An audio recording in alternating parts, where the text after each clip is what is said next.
Well, hey, everybody. Welcome to Coach Douglas, Coffee with Coach Douglas. That's right. That's right. We're playing Langston this week, aren't we? We are playing that. Driving out this afternoon. We got defensive coordinator Zach Root. Yes, sir. Yes, sir.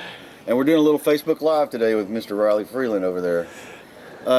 Okay, let's just jump right into it, Coach. Okay, talk about Langston. They're 4-0 right now. Mm-hmm. They just beat Arkansas Baptist last week, 45-8. Talk about what concerns you about Langston.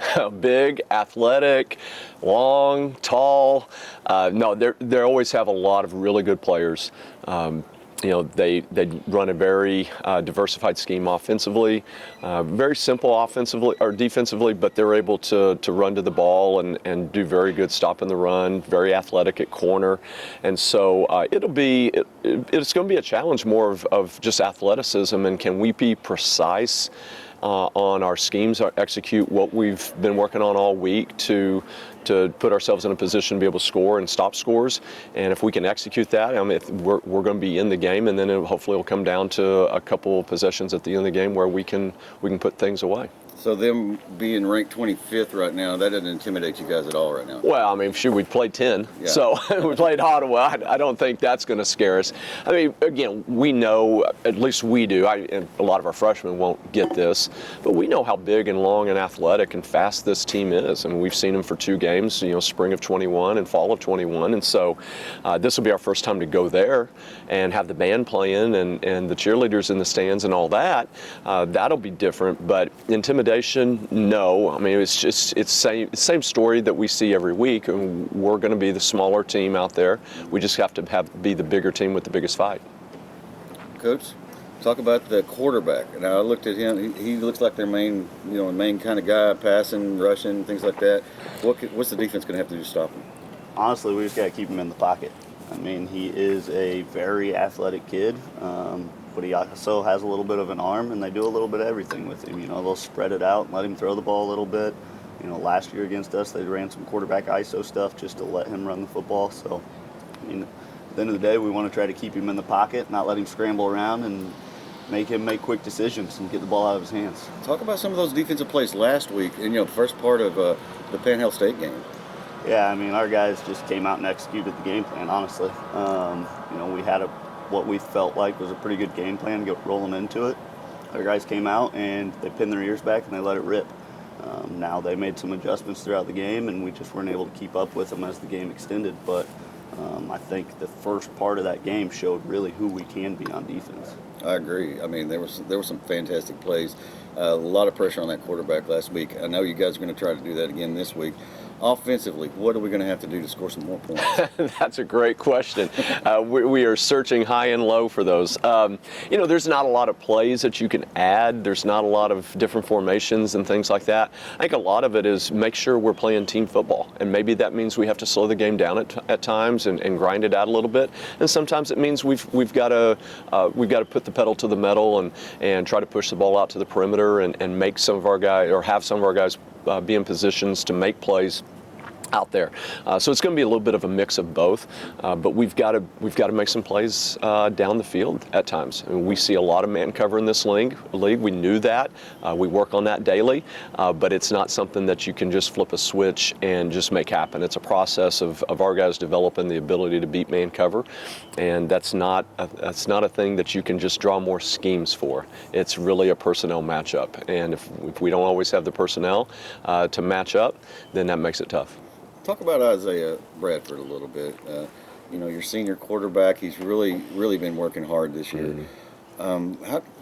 Is he going to be ready to go, and is he going to be upbeat and healthy and ready to go for this game? We hope so. We've definitely rested him a lot this week. We're planning on getting him ready through these next couple of days, Friday, Saturday, to get that arm loosened up, and we're confident that he'll be able to go. But if not, we've practiced all week with Brady Miller and with Eli Funk, and if we have to roll with those 2 guys at quarterback, we feel pretty confident we can still execute 95% of our offense with those guys. And so, if Isaiah's not ready to go, we'll be fine.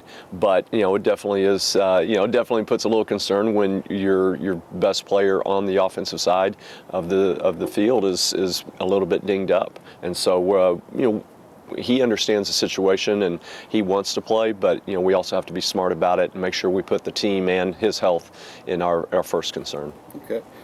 Talk a little bit about the defensive back, the linebackers, and the core, because this guy's a passer. So, what are we going to have to do to kind of intercept some stuff? Honestly, we got to play our game. We got to play our style of football. I tell the guys all the time, I don't need superhero effort. I don't need anybody to go out and do anything special. I need us to do our job and be in the right places. When you do your job and you're in the right place, good things happen. That's right. When that ball gets tipped, if we're in the right place, we get the ball back for our guys. Yeah. I think all of our takeaways this year, you really look at it, it's nobody going out and making a big play. I'm not taking anything away from those guys that did those plays, but they're going out and executing the stuff we practiced Tuesday through Friday. And that's what we got to do again this Saturday. What's the biggest offensive scheme that kind of concerns you from Langston? Honestly, they do a little bit of everything. They'll get in 21, 20 personnel, and they'll pound the rock, run some power, and then they'll still be in that heavy set, and they'll stretch it to the edge. Then next play, they might come out with no running backs, no tight ends, empty backfield, and throw the ball. So it's one of those weeks where you got to plan and prepare for a little bit of everything. So that's the biggest issue right now. Good deal. Huntsman stepped up, and you had another running back coming in there too. Talk a little bit about your running back core right now. Yeah, we went into the season feeling really good about it. We started the season with 8 guys. We've shuffled a few guys around. Aiden has always been a guy that we knew could play receiver, could maybe even move out to outside receiver along with inside receiver, and he's going to do a little bit of both on Saturday. He's got enough reps at running back that if we need to plug him in there, we'll definitely do that. He's going to be helping us out at slot again this weekend. So we'll continue that same MO, but we've got a couple of guys that were true freshmen last year that are going to help us out a lot. Emerson Price really stepped up and had some nice plays on some wide zone runs that we've got. And then Jacob Ramirez does a fine job for us. So we feel really good about those 2 guys. I feel like that they'll be able to tote the rock for us and may be able to make some plays. And we've even shuffled other couple of guys around that had been playing some other positions back to the running back position that will continue to give us some depth there. So we feel really good. Again, we've just got to be able to put the whole thing together where teams aren't just bearing down on the box, and we can get a little bit of breathing room. So it really is an 11-man process of quarterback and wide receiver game, taking some pressure off of the run game so the O-line can block it so the running backs can run it. I got you. The momentum from last week's game, there was some momentum that you can carry over into this game. Absolutely. You guys talk about that a little bit. Yeah. We can carry over. That was a very disappointing game. First of all, we felt like it was a great matchup for us. I know Coach Majeski really, really well, so I want to get one against him. Now I'm batting about 500 against Bob, so in my career.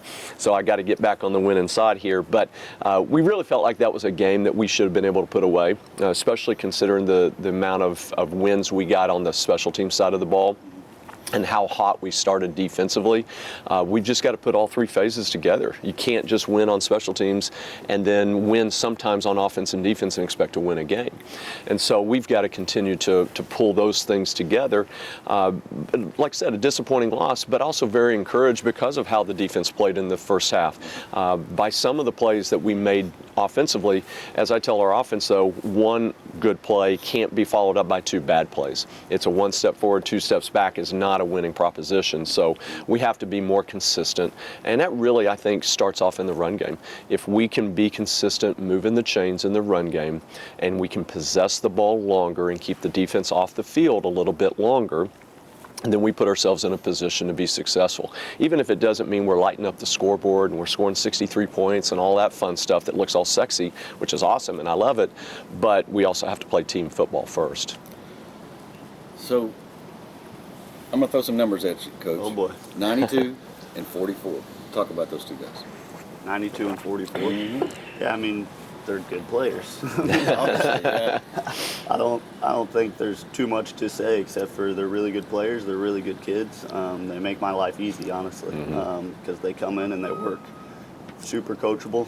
I ask them to do something, and I see them. Maybe it's not perfect execution right off the bat, but they're at least attempting to do it, and that's the biggest part. Yeah. Talk about the defensive line and what they're going to have to do, to put the pressure on the quarterback. We can't run down the middle of somebody. Coach Douglas started this off talking about how big and athletic they are. On the D line, we probably average 240. On their O line, they probably average 300, 315. Mm-hmm. So we can't go attached to a guy. We can't be block magnets out there.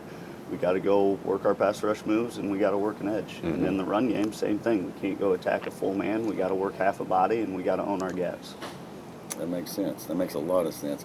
And I believe this is a very winnable game for you guys this week. Doesn't matter if they're ranked, Langston's ranked 25th. Doesn't matter if they're not ranked at all. That's right. You guys are going to take this ball game very seriously. Talk about what it's going to take to win this game. Being precise, as we talked about earlier, we're going to be out-athleted just about every position. But if we can be precise in everything we do, offense, defense, and special teams, if we can stick on blocks, if we can make some plays in the run game, if we can be consistent and pick up some first downs in some of the throw game, I think we're going to be fine.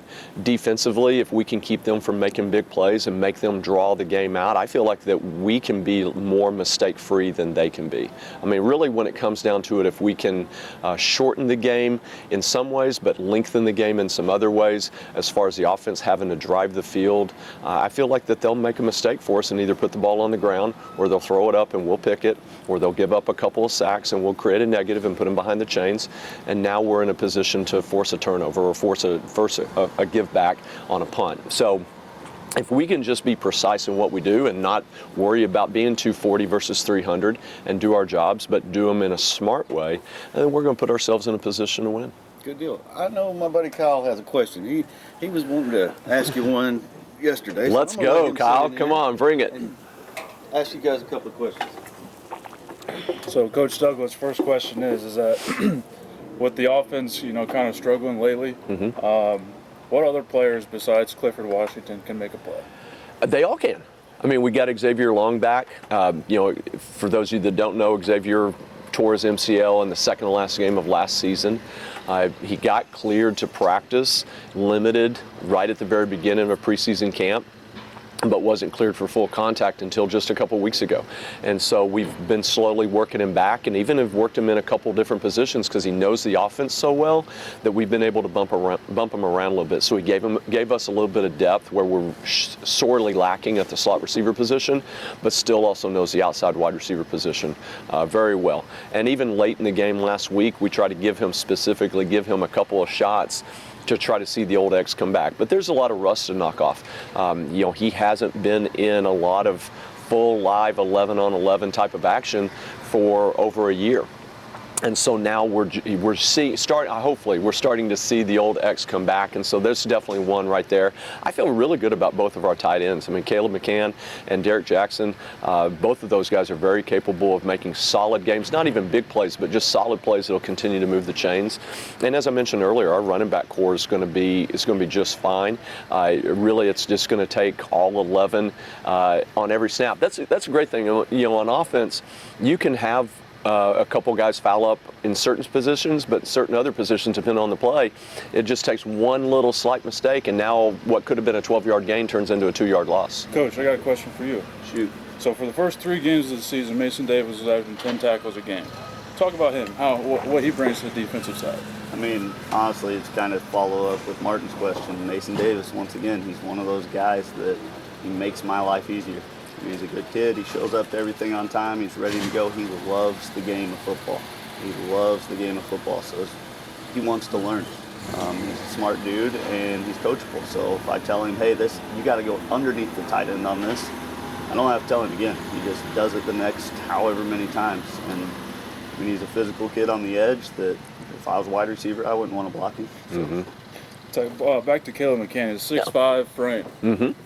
Big target in the red zone. How can we get him in the red zone? We got to get in the red zone. That would be the first start. There's certain plays that we've got and we practice every day where either him or a couple other guys that we feel like are really good down in there in that short red zone can be really effective in the throw game. But, one thing I really like about Caleb is we have not run a lot of what we call hand-down tight end, like true hand in the dirt or hand in the rubber pellets tight end. In almost 8 or 9 years of me running the offense that we're running.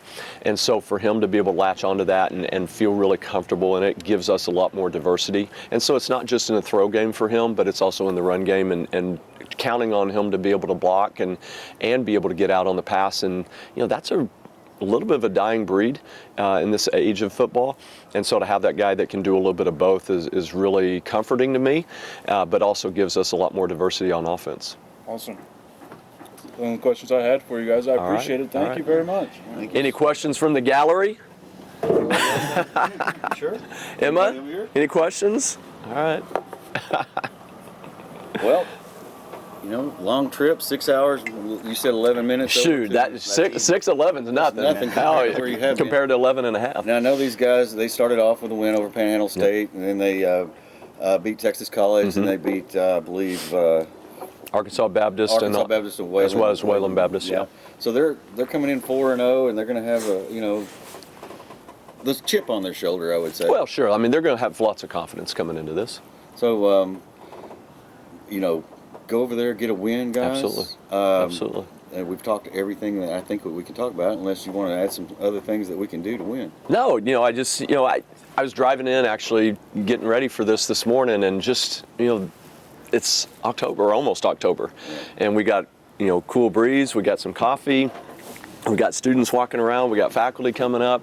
I mean, this is what it's all about. I mean, even whatever happens Saturday, oh my gosh, we're blessed to be able to coach players, to help in their development and growth, and play football, coach football. I mean, how much better does it get? I mean, honestly, and the leaves are getting ready to turn. I mean, this is awesome. So, we're going to go out there. We're going to play our best. Hopefully, it's going to be better than the last time, because we always talk about a little rule that we have in our program called the 1% rule. And if we can do that, I don't care what the outcome is. I mean, I do care. But at the end of the day, as long as we play better than we did the last time, that's improvement. And that's really, really, for the long-term growth of our program, that's what we're looking for, is growth. Exactly. Coach, anything to add? I didn't know they were ranked. Yeah, 25th. Yeah, good to know. Yeah. Oh, we got Texas Wesleyan in the conference too. So we've got 3 schools that have got either received votes or are ranked in the top 25. So That's impressive. I mean, for the conference itself, but you guys go knock them off. Absolutely. All right. Absolutely. Now, like I said, we're going to throw it out there and do the best we can. And hey, they got to play us too. True that. Yeah. Ladies and gentlemen, you've been watching Coffee with Coach Douglas.